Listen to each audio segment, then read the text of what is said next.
Bharatiya Janata party जी या जिल्ह्यामध्ये आहे, जवळपास देखील कोणी या नावाच्या जवळपास नाही आणि त्याच्यामुळे ठाणे जिल्हा पालिकेला आहेच.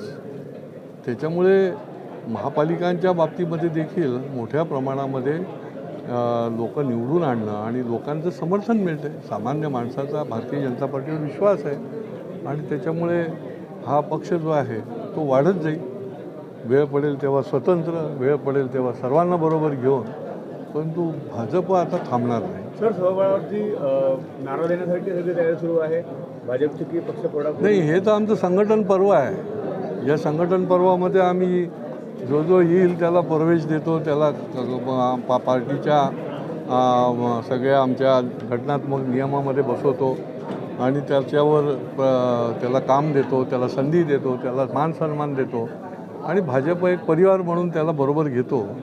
ही आमची भूमिका आहे. त्याच्यामुळे अमुक एक करण्याकरताच आम्ही बाबा आता कामाला लागलो आहे असं काही नाही. दर 3 वर्षांनी मला एकही पार्टी अशी राहील की दर 3 वर्षांनी ज्यांच्या बूथपासून ते राष्ट्रीय अध्यक्षापर्यंत भारतीय जनता पार्टीच्या नियुक्त्या होतात, निवडणुकाच होतात, परंतु समन्वयातून त्या निवडणुका होतात आणि प्रत्येकाला जबाबदारी दिली जाते कामाची. सर, नेपाळचा दौरा केला बघा, मला अत्यंत ज्याला म्हणता येईल की माझ्या आयुष्यातला हा मोठा घटना अशी आहे की नेपाळमध्ये तिथल्या लोकांनी पुढे येऊन शिवछत्रपती प्रतिष्ठानची स्थापना केली आणि त्या संस्थेच्या स्थापनेला मला निमंत्रित केलं. त्या संस्थेचा मला सल्लागार केलं.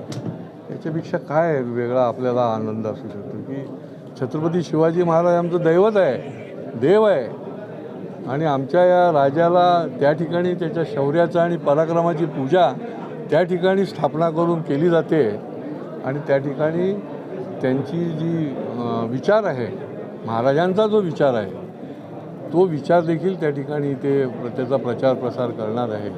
निश्चितपणे पुढच्या काळामध्ये देखील छत्रपती शिवाजी महाराज जे आहेत ते देशात नाही, देशाच्या बाहेर देखील त्यांचं अतुलनीय अशा प्रकारचं पराक्रम त्या ठिकाणी देखील लोकांपर्यंत मोठ्या प्रमाणात या माध्यमातून पोचवण्याचं काम हे आम्ही निश्चितपणे करू.